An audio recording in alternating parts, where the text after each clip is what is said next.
සමහර ළමයි ඉන්නවනේ අවුරුද්දක් විතර ටියුෂන් ගිහිල්ලා CR පොතේ පිටු 3ක් ලියලා නැහැ. සමහර ළමයි ඉන්නව හැමදාම මේ ගෙවල් වලින් පන්ති කාඩ් එකට සල්ලි ඉල්ල ගන්නවා. කවදාවත් පන්ති ගිහිල්ලා නැහැ. අවුරුදු 27 28 ගිහිල්ලා බලනකොට දාන්න බ්‍රේස්ලට් එකක් නැහැනේ. ඔය රුපියල් 150 මොකක් හරි එකක් පටලගෙන ඉන්නේ. දැන් කියයි සල්ලි නැහැ කියලා. එහෙම නෙමෙයි. අර පාවිච්චි කරපු මත්ද්‍රව්‍ය ඒ අනවශ්‍ය විදිහට වියදම් කරපුවා මේ මත්ද්‍රව්‍ය දුම් වැටි මේ සියල්ලම මේ තරුණ අවදිය අපේ ගෙවල් දොරවල් නැති කරලා විනාශ කරලා ඉවර.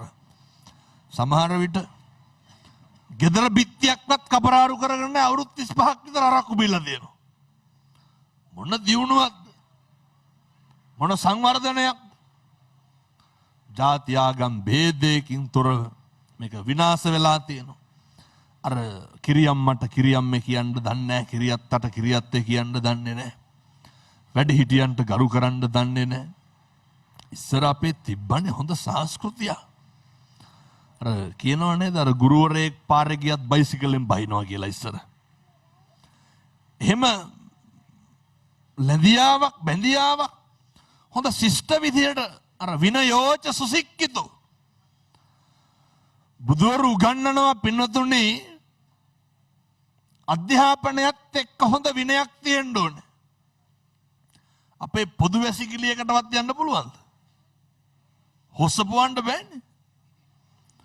පාසලකවත් වැසිකිළියකට යන්න බෑනේ. මීටර 2ක් විතර එහා ඉඳන් මුත්‍රා කරලා තියෙන්නේ. අපි මේ හුරු වෙන්න ඕනේ. අඩුම තරමේ වැසිකිලි කැසිකිලි කරන්නවා. අපි හරි අපේ පොදු ආයතනයක් ගන්න. බස් එකකට නැග්ගා සීට් පතුරු ගහලා කාලා ඉවරයි. මේ කවකටු පාරක් ගහපු නැති ඉස්කෝලේ එක ඩෙස් එකක් තියනවද?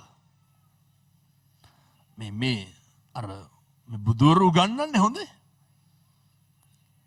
අධ්‍යාපනයත් එක්ක ශිල්ප ශාස්ත්‍ර හැදෑරීමත් එක්ක හොඳ විනයක් තියෙන්න ඕනේ. ඒ විනය තුලින් පුරුදු වෙන්න ඕන අර හික්මීම තියාගත්තාම හරියට අනේක ගැන හිතන පුරුද්ද තියෙනවා. පන්සලක වුණත් පොලිමේ යනකොට බලන්න කවුරු හරි පොලිමේ පැන්නොත් එහෙම මොකද තඩි ගහන්න හදනවනේ.